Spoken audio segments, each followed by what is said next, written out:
আসসালামু আলাইকুম।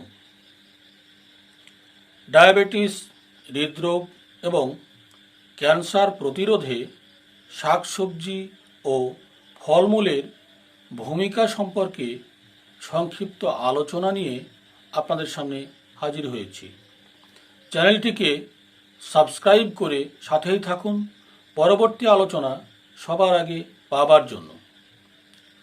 বিশ্ব স্বাস্থ্য সংস্থার প্রতিবেদন 2003 অনুসারে পৃথিবীতে মোট মৃত্যুর কারণসমূহের মাঝে শীর্ষ 10টি ঝুঁকিপূর্ণ কারণের মধ্যে একটি হচ্ছে স্বল্প পরিমাণে শাকসবজি ও ফলমূল গ্রহণ করা। বিশ্বব্যাপী দেখা যায় যে স্বল্প পরিমাণ শাকসবজি ও ফলমূল গ্রহণের ফলে প্রায় 21% পাকস্থলীর ক্যান্সার, 33% হৃদরোগ এবং 13% স্ট্রোক হয়ে থাকে। প্রতিদিনের খাদ্যাভ্যাসের একটা প্রধান অংশ হচ্ছে শাকসবজি এবং ফলমূল গ্রহণ, যা প্রধান অসংক্রামক রোগ যেমন হৃদরোগ, ডায়াবেটিস এবং ক্যান্সার প্রতিরোধে সহায়তা করে।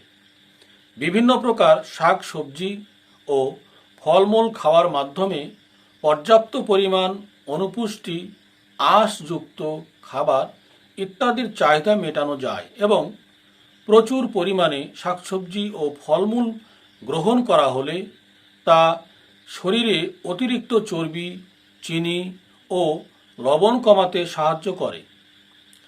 WHO এবং FAO এর রিপোর্ট অনুযায়ী প্রতিদিন কমপক্ষে 400 থেকে 500 গ্রাম শাকসবজি ও ফলমূল গ্রহণ করা উচিত, যা শরীরে পুষ্টি যোগাতে এবং অসংক্রামক রোগ যেমন হৃদরোগ, ক্যান্সার, ডায়াবেটিস ও স্থূলতা প্রতিরোধ করতে সহায়তা করে।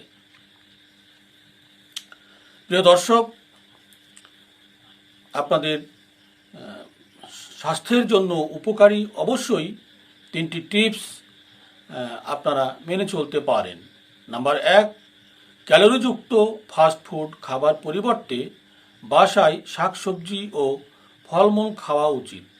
নাম্বার 2, তাজা শাকসবজি ও ফলমূল সচরাচর পাওয়া না গেলে ফ্রিজে রাখা সবজি ও ফলমূল খাওয়া যেতে পারে, তবে সতর্ক থাকতে হবে যাতে খাবারগুলো চিনি, শরবত, ক্রিম, সস অথবা অন্যান্য উপকরণ মুক্ত হয়। নাম্বার 3, বিভিন্ন ধরনের তাজা ফলের জুস খাওয়া যেতে পারে, তবে ফলের জুসের চেয়ে ফল খাওয়া অনেক ভালো।